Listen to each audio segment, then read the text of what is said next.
الشيطان الرجيم بسم الله الرحمن الرحيم وكان في المدينة 9 رهط يفسدون في الأرض ولا يصلحون قالوا تقاسموا بالله لنبيتنه وأهله ثم لنقولن لوليه ما شهدنا مهلك أهله وإنا لصادقون ومكروا مكرا ومكرنا مكرا وهم لا يشعرون فانظر كيف كان عاقبة مكرهم أنا دمرناهم وقومهم أجمعين فتلك بيوتهم خاوية بما ظلموا إن في ذلك لآية لقوم يعلمون۔ محترم سامعین کرام، سورۃ النمل اور سورۃ النمل سے ابھی آپ کے سامنے آیت نمبر 40 پر 8 سے لے کر آیت نمبر 50 پر 3 تک یہ 5 آیتیں تلاوت کی گئی ہیں۔ اس سے پہلے جو 3 آیات تلاوت کی گئی تھی، کل جو درس آپ کی خدمت میں پیش کیا گیا تھا اس میں اور ان آیتوں کے اندر، یعنی مکمل 8 آیتوں کے اندر اللہ تبارک و تعالیٰ نے صالح علیہ السلام اور ان کی قوم سمود کا مختصر سا واقعہ بیان کیا ہے۔ اور جیسا کہ کل آپ کو بتایا گیا کہ جب صالح علیہ السلام نے قوم سمود کے درمیان اللہ کی وحدانیت اور تنہا اللہ کی عبادت کی دعوت کو عام کیا تو پوری قوم کے لوگ 2 جماعتوں اور 2 گروپ میں بٹ گئے۔ جو لوگ انصاف پسند تھے وہ لوگ صالح علیہ السلام کی دعوت کو قبول کر لیے، اور جو لوگ ذرا اکڑ رکھنے والے چودھری قسم کے لوگ تھے، جن کے دلوں کے اندر غلاظت تھی، جو لوگ صحیح سوچ نہیں رکھتے تھے، ان لوگوں نے صالح علیہ السلام کی دعوت کا اپوز کیا اور کہا کہ تم ہمارے لیے منحوس ہو، جب سے تم نے نبوت کا ڈھونگ رچایا ہے ہماری قوم 2 گروپ میں بٹ گئی ہے۔ تو صالح علیہ السلام نے جواب دیا کہ یہ جو 2 گروپ میں تمہاری قوم بٹی ہے، دراصل اللہ تمہارے لیے آزمائش کا دروازہ کھلا ہے کہ تم حق کی جماعت کا سپورٹ کرتے ہو یا باطل جماعت کا۔ اس کے بعد اللہ تبارک و تعالیٰ نے واقعات کے تسلسل کو آگے بڑھاتے ہوئے فرمایا کہ وَكَانَ فِي الْمَدِينَةِ 9 رَهْطٍ يُفْسِدُونَ فِي الْأَرْضِ وَلَا يُصْلِحُونَ، یعنی شہر کے اندر، جس شہر میں صالح علیہ السلام رہتے تھے اس شہر میں سرغنے تھے، اس قوم کے کچھ سرغنے تھے جو اوباش قسم کے لوگ تھے، اس کے سرغنے تھے،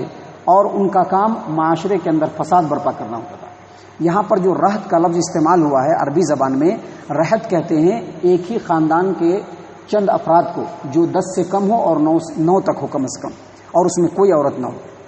اور رہط کا مطلب یہ بھی ہوتا ہے کہ ایک جماعت کا لیڈر۔ رہط کا لفظ جو ہوتا ہے وہ عام طور پر برے القاب کے لیے استعمال ہوتا ہے، یعنی اوباش اور غلط قسم کے لوگ جو ہوتے ہیں ان کا جو لیڈر ہوتا ہے اس کو رہط کہتے ہیں۔ اس لیے آپ نے دیکھا ہے کہ ابھی ترجمہ جو کیا گیا اس میں کہا گیا کہ وَكَانَ فِي الْمَدِينَةِ 9 رَهْطٍ يُفْسِدُونَ فِي الْأَرْضِ،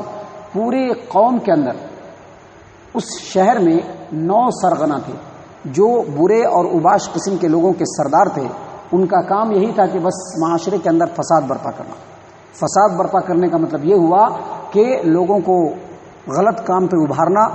غلط کام کی طرف لوگوں کو راغب کرنا، اور جو نیک کام کرنے والے لوگ ہیں ان کے راستے میں روڑا اٹکانا۔ ایسے لوگ موجود تھے، اور یہ لوگ ملک کے اندر، شہر کے اندر اچھائی والا کام نہیں کرتے تھے بلکہ فتنہ و فساد والا کام کرتے تھے۔ تو صالح علیہ السلام جس شہر میں رہتے تھے اس شہر کا نام اصل میں حجر تھا،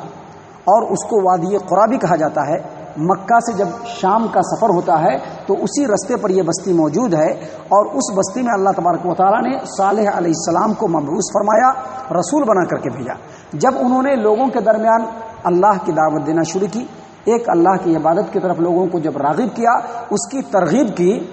تو اس قوم نے یعنی قوم سمود نے صالح علیہ السلام سے ڈیمانڈ کیا کہ ایسی اونٹنی آپ پیدا کیجئے معجزہ کے طور پر جو بالکل حاملہ ہو،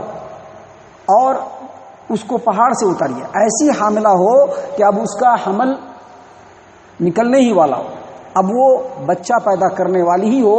ایسے حالت میں ایسی اونٹ نکلنی چاہیے جو پہاڑ کے اندر سے نکلے۔ صالح علیہ السلام نے اللہ سے دعا کی، وہ اونٹنی نکل کر کے چلی آئی۔ جب وہ آ گئی اور ان لوگوں نے دیکھا کہ صالح علیہ السلام سے جس معجزہ کا ڈیمانڈ کیا گیا تھا اس معجزے کو اس نے کمپلیٹ کر کے دکھلا دیا، اللہ تبارک و تعالیٰ نے وہ معجزہ دے دیا، تو ان کے قوم کے جو یہ 9 بڑے بڑے سرغنہ تھے، جو بڑے بڑے سردار تھے، جو چودھری قسم کے لوگ تھے، جو غنڈے اور اوباش لوگوں کے سردار تھے، ان 9 لوگوں نے آپس میں ملی بھگت کر کے رکھی۔ اس میں ان 9 لوگوں کا جو سب سے بڑا سردار تھا وہ قدار بن سالف تھا، انتہائی بدبخت، انتہائی بدکردار اور صالح علیہ السلام کا بہت بڑا دشمن۔ جب اس نے دیکھا کہ اونٹ آ گیا ہے تو ان تمام 9 لوگوں نے مل کر کے آپس میں مشورہ کیا،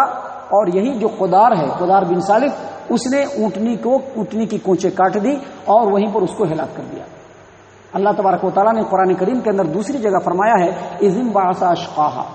یعنی قوم سمود کے اندر جو سب سے بدبخت آدمی تھا، جب وہ کھڑا ہوا اور ان لوگوں نے جھٹلا دیا نبی کی دعوت کو اور اس نے اونٹنی کی کونچیں کاٹ دی، اللہ تبارک و تعالیٰ نے یہاں پر فرمایا کہ اسی قوم کے اندر 9 ایسے افراد تھے جس میں سے ایک فرد تھا جس کا نام قدار بن سالف تھا، اس نے اونٹنی کی کونچ کو کاٹ دیا اور اس کے بعد وہ تمام کے تمام لوگ مل کر کے شرکشی پہ آمادہ ہو گئے۔ اللہ تبارک و تعالیٰ فرماتا ہے قالوا تقاسموا باللہ، ان تمام لوگوں نے مل کر کے قسم کھائی، لنبیتنہ واہلہ ثم لنقولن لولیہ ما شہدنا مہلک اہلہ وانا لصادقون، ان تمام لوگوں نے مل کر کے قسم کھایا کہ رات میں صالح علیہ السلام کے گھر کے اوپر حملہ کریں گے، ان کے اوپر بھی اور ان کے اہل و عیال کے اوپر بھی، اور ان تمام کو موت کے گھاٹ اتار دیں گے، اور جب ان کے ولی پوچھیں گے کہ کس نے مارا تم لوگ بتاؤ، تو ہم لوگ کہہ دیں گے کہ ہم لوگ جائے واردات میں موجود نہیں تھے، پتہ نہیں کون آیا اور ان کو مار کر کے چلا گیا، ہم بالکل سچ بول رہے ہیں۔ دراصل یہ جو بات ہے اس کا پورا پس منظر اس طرح سے ہے کہ جب ان 9 لوگوں کی ملی بھگت سے قدار نے جب اونٹنی کی کونچیں کاٹ ڈالی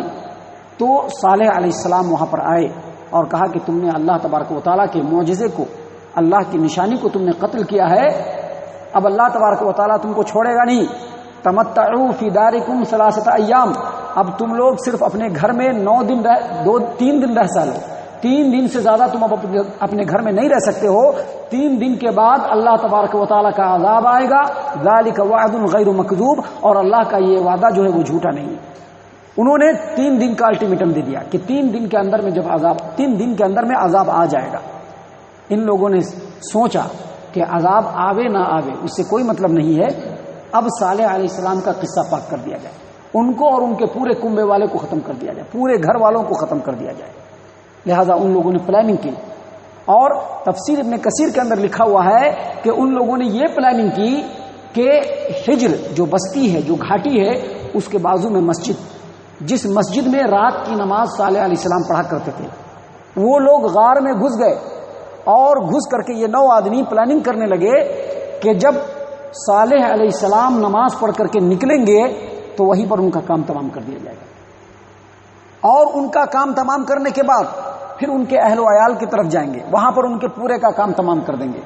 اور جب ان کی قوم کے لوگ پوچھیں گے کہ کس نے مارا، کیا مارا، تو ہم لوگ صاف انکار کر دیں گے۔ بالکل یہ اسی طرح کی اسکیم اور پلاننگ ہے جس طرح کی اسکیم اور پلاننگ محمد صلی اللہ علیہ وسلم کو اور ان کے قصے کو پاک کرنے کے لیے قریش مکہ نے کیا تھا۔ فرق صرف 2 ہے۔ فرق کیا ہے؟ جب مکہ کے قریش نے نبی صلی اللہ علیہ وسلم کو قتل کرنے کی پلاننگ کی تو اس وقت ان لوگوں کو یہ بھی خوف ہوا کہ بنو ہاشم جو محمد صلی اللہ علیہ وسلم کے ولی ہیں، اولیاء میں سے ہیں، وہ لوگ ان کے خون کے بارے میں پوچھیں گے تو ہم لوگ کہیں گے کہ پورا قریش مکہ مل کر کے ان کو قتل کیا ہے، لہذا سب مل کر کے ان کو دیت دے دو۔ لیکن ان لوگوں نے اس سے بھی 4 قدم آگے بڑھ کر کے یہ پلاننگ کیا کہ صالح علیہ السلام کو اور ان کے پورے اہل و عیال کو قتل بھی کریں گے، اور جب ان کے ولی ہم سے پوچھیں گے تو ہم لوگ بتا دیں گے کہ ہم کو کچھ بھی معلوم نہیں، پتہ نہیں کون آیا اور کون مار کر کے چلا گیا۔ دوسرا فرق یہ ہے کہ مکہ کے قریش کے لوگوں نے جب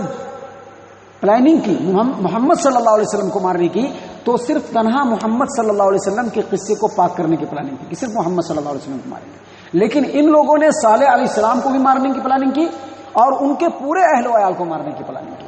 اللہ تبارک و تعالیٰ نے اسی بات کو یہاں پر فرمایا کہ قالوا، ان لوگوں نے کہا، تقاسموا باللہ، سب لوگ مل کر کے آپس میں اللہ کی قسم کھاؤ، ہم لوگ رات کو صالح علیہ السلام کے اوپر اور ان کے اہل و عیال کے اوپر حملہ کریں گے اور ان کو موت کے گھاٹ اتاریں گے. ثم لنقولن لولیہ ما شہدنا مہلک اہلی، اور پھر ان کے ولی کو ہم لوگ کہہ دیں گے کہ ہم لوگ جائے واردات پہ موجود نہیں تھے، پتہ نہیں کون آیا اور کون مار کر کے چلا گیا، ہم کو کچھ بھی معلوم نہیں، ہم بالکل سچ کہہ رہے ہیں. گویا ان لوگوں نے سوچ لیا تھا کہ پورے خاندان و پورے ان کے اہل و عیال کا صفایا بھی کریں گے اور اپنے جرم کا اعتراف بھی نہیں کریں گے. اللہ تبارک و تعالیٰ نے آگے بڑھتے ہوئے کہا وَمَكَرُوا مَكْرًا وَمَكَرْنَا مَكْرًا وَهُمْ لَا يَشْعُرُونَ. ان لوگوں نے ایک چال چلی اور اللہ تبارک و تعالیٰ نے ان کے چال کو انہی کے اوپر الٹ دیا. کیسے الٹ دیا؟ دو طرح کی تفصیلی روایت ہے. ایک روایت یہ ہے کہ جب یہ لوگ غار کے اندر پلاننگ کر رہے تھے، اللہ تبارک و تعالیٰ نے پہاڑ کی چوٹی سے ایک بڑے پتھر کو اوپر سے لڑکا دیا اور جس غار کے اندر یہ لوگ موجود تھے اسی غار کے منہ کو بند کر دیا. ان لوگوں کو ان کی قوم کے بارے میں پتہ نہیں چلا کہ ان کا کیا حال ہوا، اور ان لوگوں اور قوم کے لوگوں کو ان کے بارے میں کچھ پتہ نہیں چلا. گویا دونوں ایک دوسرے سے الگ ہو کر کے اللہ کے عذاب میں مبتلا ہو گئے. اور دوسری تفسیر اس طرح سے آئی ہے کہ جب یہ لوگ پلاننگ کر رہے تھے، اللہ تبارک و تعالیٰ نے صالح علیہ السلام کو وحی کر دی کہ آپ کے مارنے کی پلاننگ ہو رہی ہے، آپ پورے اہل ایمان کو لے کر کے یہاں سے نکل جائیے. صالح علیہ السلام 120 لوگوں کو، جو افراد تھے جو ایمان والے تھے، ان کو لے کر کے فلسطین کی طرف چل پڑے. رملہ میں جا کر کے قیام کیا. صالح علیہ السلام کا وہاں سے نکلنا تھا کہ پوری قوم کے اوپر، بلکہ پورے علاقے کے اوپر جہاں جہاں سمود کی قوم بستی تھی وہاں پر ایسا اللہ کا عذاب آیا، اتنا سخت زلزلہ آیا، اتنی شدید آواز آئی کہ اتنی سخت آواز سے جو جہاں پر تھا وہیں پہ مر گیا، اور اس زلزلے سے ان کی پوری بستی، پورا کا پورا مکان، پورے کے پورے گھرانے، پورا کا پورا گاؤں بالکل کھنڈر میں تبدیل ہو گیا. اللہ فرماتے ہیں کہ وَمَكَرُوا مَكْرًا وَمَكَرْنَا مَكْرًا وَهُمْ لَا يَشْعُرُونَ. ان لوگوں نے چال چلی اور اللہ تبارک و تعالیٰ نے ان کی چال کو الٹا ان کے اوپر لوٹا دیا اور ان کو پتہ بھی نہیں چلا. فَانظُرْ كَيْفَ كَانَ عَاقِبَةُ مَكْرِهِمْ. لہذا اے مکہ والوں، اے لوگوں، ان کے اس چال کو دیکھو کہ ان کے چال کا کیا انجام ہوا. اَنَّا دَمَّرْنَاهُمْ وَقَوْمَهُمْ أَجْمَعِينَ. ہم نے ان کو اور ان کی پوری قوم کو، ان 9 لوگوں کو بھی اور ان کی پوری قوم کو تباہ و برباد کر دیا. فَتِلْكَ بُيُوتُهُمْ خَاوِيَةً بِمَا ظَلَمُوا. یہ ان کی خالی بستیاں ہیں جو خالی اور کھنڈر صرف اس لیے ہوئی کہ ان لوگوں نے اپنے آپ پر، اپنے نفس پر ظلم کیا. إِنَّ فِي ذَلِكَ لَآيَةً لِقَوْمٍ يَعْلَمُونَ. اور اس واقعے کے اندر علم والوں کے لیے بڑی نشانی ہے. علم والوں میں سے 2 لوگ ہیں. ایک وہ لوگ